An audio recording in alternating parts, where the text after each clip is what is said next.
మన నెల్లూరు సిటీలో 51వ డివిజన్ కపాడిపాలెంలో మన ఈరోజు ఘనంగా నిర్వహిస్తున్నాము. జనం కోసం జనసేన కార్యక్రమంలో వైసీపీ వైఫల్యాల మీద గడప గడపకెళ్ళి దాదాపు సంవత్సరం రోజుల నుంచి ప్రతి గడపకి మనం వెళ్తూనే ఉన్నాము.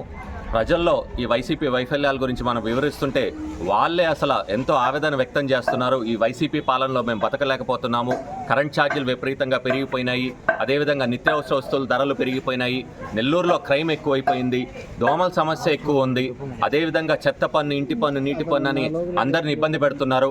అదేవిధంగా ఒక్క సమస్య కాదు, ఎన్నో సమస్యలు ఉన్నాయి ఈ నెల్లూరు జిల్లాలో.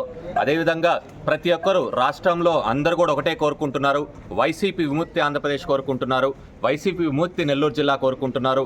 అదేవిధంగా మేము నిజంగా ఈ కపాడిపాలెం 51వ డివిజన్లో మా వరకుమార్ గారిని మేము చాలా మిస్ అవుతున్నాము.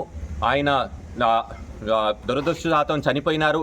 అదేవిధంగా వారి భార్య శాంతికళ గారు ఈరోజు మాతో కపాడిపాలెంలో ఈరోజు జనం కోసం జనసేన కార్యక్రమంలో తిరుగుతున్నారు. నిజంగా రాబోయే ఎన్నికలు ప్రజలు కూడా అందరూ ఆలోచించి ఈసారి జనసేన పార్టీ టీడీపీ ఉమ్మడి అభ్యర్థిని తప్పకుండా గెలిపించుకోవాలా. జనసేన పార్టీ టీడీపీ ప్రజాప్రభుత్వాన్ని ఏర్పాటు చేసుకున్నట్టు ప్రతి ఒక్కరు కూడా కృషి చేయాలని మేము కోరుకుంటున్నాం. ఎందుకంటే రాష్ట్ర భవిష్యత్తు, మన భవిష్యత్తు, మన పిల్లల భవిష్యత్తు, భావితరాల భవిష్యత్తు అంతా కూడా ఈ వచ్చే ఎన్నికల మీద ఆధారపడింది. ఎందుకంటే పొరపాటున ఇంకొకసారి కనుక మళ్ళీ జగన్మోహన్ రెడ్డి వస్తే ఎవ్వరు కూడా బతకలేరు ఈ రాష్ట్రంలో.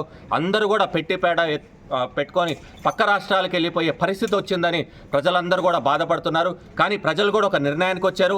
ఎవరైనా కానీ జనసేన పార్టీ నుంచి, టీడీపీ నుంచి ఏ అభ్యర్థైనా ఈవెన్ బండరాయిని నిలబెట్టినా మేము గెలిపించుకుంటాము, వైసీపీకి మాత్రం డిపాజిట్ కూడా ఇవ్వమని చెప్తున్నారంటే ఎంత వ్యతిరేకత వైసీపీ మీద ప్రజల్లో ఉందని మీరు తెలుసుకోవాలా. తప్పకుండా ఈ 51వ డివిజన్ కపాడిపాలెంలో ఎన్నో సమస్యలు ఉన్నాయి. చెత్త ఎక్కడంటే అక్కడ పేరుకోపోయింది, మురికి కాలువలు పొంగి పొర్లిపోతున్నాయి, దోమల సమస్యలు ఉన్నాయి, అదేవిధంగా క్రైమ్ ఎక్కువ ఉందంటున్నారు. ఇక్కడ ఒకటి కాదు, ఎన్నో సమస్యలు. ఈ కపాడిపాలెంలో ఎక్కడ అభివృద్ధి కూడా లేదు. తప్పకుండా జనసేన పార్టీ తప్పకుండా అధికారంలోకి వచ్చిన తర్వాత తప్పకుండా కపాడిపాలెంలో అభివృద్ధి చేస్తాము, ప్రతి ఒక్కరికి కూడా అండగా ఉంటామని చెప్పి మేము మాటిస్తున్నాం.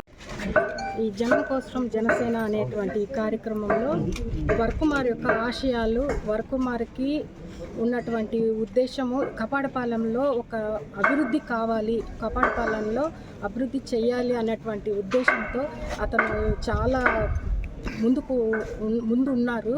కానీ దురదృష్టవశాత్తు తను లేకపోవడం వల్ల తన ఆశయాలను, తన యొక్క ఉద్దేశాలను నెరవేర్చాలని, ఈ జనసేనలో అవన్నీ నెరవేర్చడానికి జరుగుతాయనే ఉద్దేశంతో నేను ఇప్పుడు జనసేన తరఫున ముందుకు నడుస్తున్నాను. అందరూ ఒక్క ఛాన్స్ ఇచ్చి ఒక్కసారి మన కపాడిపాలెంని అభివృద్ధి చేసుకుందాము. నమస్కారం. మనం నెల్లూరు నగరంలో నడిబొడ్లో గల 51వ డివిజన్లో కపాడిపాలెంలో జనం కోసం జనసేన అనే కార్యక్రమాన్ని చేసుకుంటున్నాం. ఇక్కడ స్థానిక నాయకులైనటువంటి నగర నాయకులు మన శరత్ గారు, చిట్టన్న గారి ఆధ్వర్యంలో ఈరోజు ఈ కార్యక్రమం ఇక్కడ నిర్వహించుకోవడం, అదేవిధంగా ఈరోజు ఈ డివిజన్ ఇన్ఛార్జిగా ఉన్న గజరాజు శాంతికళ గారు కూడా, ఈ నగర ప్రధాన కార్యదర్శి అయినటువంటి మిదురు వరకుమార్ గారి సతీమణి, ఆమె కూడా ఈరోజు జనం కోసం జనసేన కార్యక్రమంలో పాల్గొనడం. ఇక్కడ మేమందరం ముందరుండి కపాడిపాలెంలో రానున్న రోజుల్లో మెజారిటీ తీసుకొస్తామని చెప్పి జనం కోసం జనసేన అనే కార్యక్రమం గత సంవత్సరం రోజుల నుంచి నెల్లూరు నగరం మొత్తం తిరుగుతూ వైసీపీ వైఫల్యాలపై కరపత్రాలు పంచుతూ ఉన్నాం. ఇంకా ఆఖరి 60 రోజులు మాత్రమే ఈ వైఎస్ఆర్సీపీ ప్రభుత్వానికి మిగిలింది.